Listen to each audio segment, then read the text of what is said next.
Hey y'all, so I stopped at the nursery on my way home from work and I picked up some stuff for my rain garden. So let me show you what all I picked up. I'm so excited to find these mostly native items at my local nursery. This one's the scarlet rose marrow. It's in the hibiscus family. This one is a native. It can grow up to 7 feet tall and about 8-inch across blooms. I'm so excited about these. And you can see it is a perennial. It'll send up these woody stalks here. And after these finish losing all their leaves in the winter time, you can either leave the stems for insects to overwinter in, or you could cut these down at the base here because you can see they'll grow brand new stalks. So this has four new stalks right now. So this one is scarlet rose marrow. I have another hibiscus family. This one is the white version with the red throat. It's just rose marrow. It's a 7-foot tall perennial. These are all good for rain gardens. And you can see way down there, this right here, this is the little shoot coming up. So I'll cut this stalk down when I plant it. I also found these. Now these are native-var. This is a Louisiana iris K. Nelson. It's a pink version. And it's good for part shade, and it loves to be in a wet environment. And then I also found, I was so excited to find this. Let me show you this. This is a white swamp milkweed. I've seen swamp milkweed that was pink flowering, but I've not seen the white version. So this is Asclepias perennis, and this is the white flowering version, and it's good for boggy gardens. So I'm so excited to get these out in my wet areas. Oh, let me show you this too. When you buy milkweed from the garden center, you can see here, if I can get it to focus. There, see those little yellow things? Those are aphids. And aphids don't pose a problem for milkweed. So don't worry about the aphids on your milkweed. And actually, when you're trying to get milkweed from the garden center, if you see aphids on it, that's a good sign that it has not been sprayed with pesticides. And you don't want to be feeding your monarch butterflies pesticides, because then you'll just kill off all of their caterpillars. So if you see aphids, don't be alarmed. It's a good sign for your milkweed. Now, if you're trying to buy some vegetables and you see aphids on them, you probably don't want to bring that home to your garden. But aphids on milkweed, not a problem. So I'm so excited to get these two rose mallows and these irises and this milkweed into my rain garden. So it's dusk now and the mosquitoes are starting to come out. I have used my hoe to remove as much of the old grass and other weeds and things that are growing in our water garden area. And I've kind of pulled them away to some sticks and bricks and other things that were lying around. So let me show you where the water garden is going to be in relation to the potager garden, and we'll go take a look at the plant placement. I'm not 100% sure this is the way the plants are going to stay, but this is what I have for now, and I'm going to sleep on it. So we're in the potager garden, and we're going to come along this way underneath the archway that's going to be full of the Katrina roses. We're going to come along this way. I will eventually make a mulch path this way, and here you can see we're coming up on the water garden. So this area normally holds a lot of water anyway, so when we had those 5 inches of rain this past week, I just grabbed some sticks that were lying around and I just threw them around the border of where this big puddle of water was, with the intent of just marking it so that I can see what kind of area I had to place some water-loving plants. So we have the 2 different rose mallows there and there. I have irises there and here, there, and then these are the swamp milkweeds there and there. These 2 here, I'm gonna move those. They just ended up there when I was kind of using the hoe to pull everything out of this area. I did also plant these, don't remember what these are, but they make some pretty flowers on the bank of this water garden. And on the other side right here, we'll go over and look. I have, those are some red spider lilies. And then I also have on this side here on the bank, these are some lilies, these are some irises. I'm not sure if these are water-loving irises or not, so I kind of planted them off of the water garden just to see how they do. And if we come around here, this is a little gem magnolia. I have that there along with some wild violets. It'll just grow in the pot for now until it's big enough to plant in the ground, because I'm not quite sure of the exact placement, and I actually have another very small one, so I want to make sure I choose a good spot for those two trees. And if we come around this way, I'll show you, I did already plant my wild azalea. This is a native azalea to Louisiana.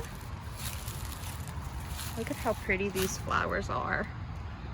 Look at that. I really love them. And then in this pot here, this is the Texas sage. You can see the flowers are really pretty too. And the foliage is a really pretty color. It's kind of a dusky blue. This sage here likes dry conditions though, so it's gonna have to stay in a pot if I choose to put it over in this area. Though it does like a lot of sun and drier conditions, so I actually might pot this up with some lavender. That might be what I do with that one. But here's a look at the water garden from this angle. I'm liking what we have here on the banks. These little spider lilies and these irises and these plants over here. But I'm gonna sleep on the arrangement. So the taller plants are the rose marrows that you'll get there and there. So I'm gonna sleep on this arrangement and maybe even wait for our next rainstorm, and then we'll see how this area holds the water in and maybe placement there. And I was just thinking, I also have some watercress seeds for my potager garden that I need to come and sprinkle along the banks here, because I think that would do beautifully here and just really spread and take along this, go all the way along the banks. And that would be really pretty and edible.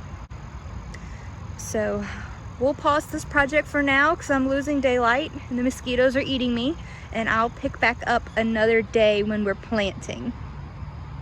Hey y'all, it is so hot outside today, so I'm gonna plant in our bog garden. This is my mostly native bog garden, rain garden, area where we hold a lot of water when it rains for days.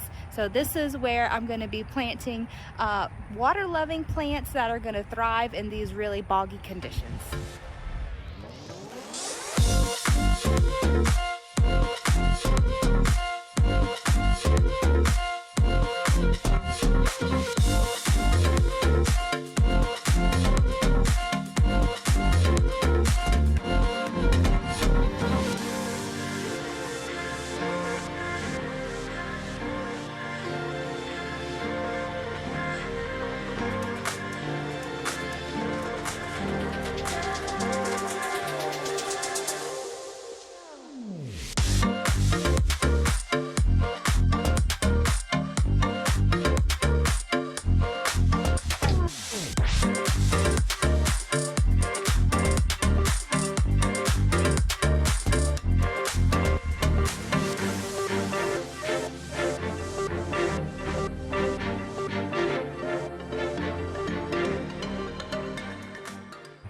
Well, I'm so glad to have finally gotten our bog garden planted up since it was so hot outside today. So let me give you a little tour. So this is the view from the street. I'm gonna come around this way.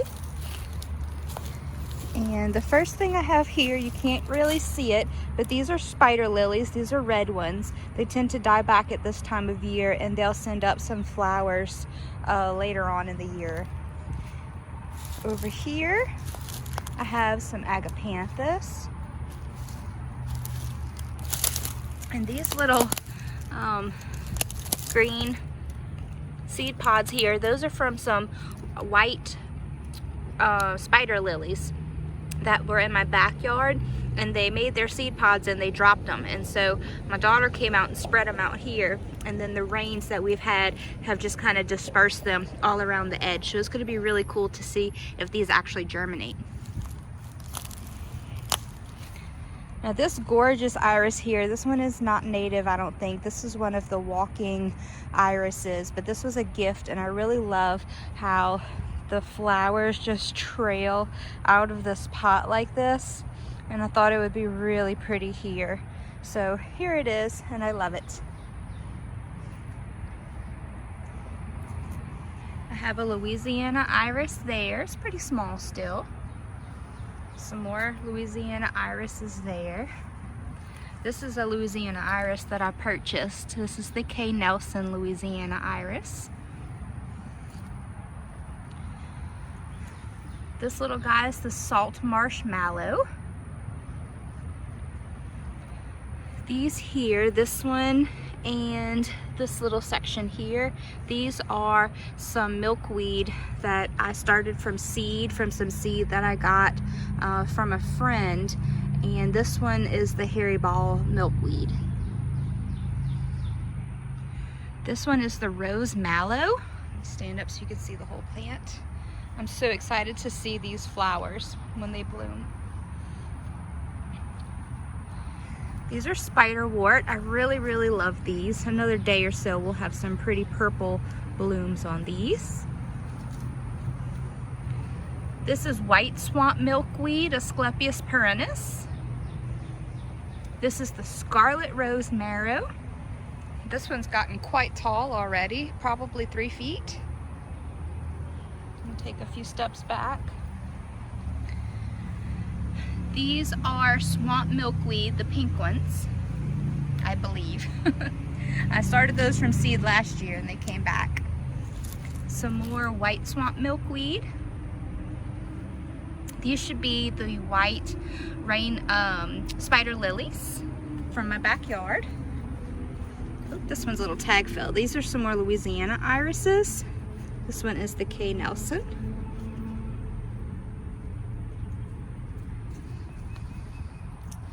And one more white swamp milkweed.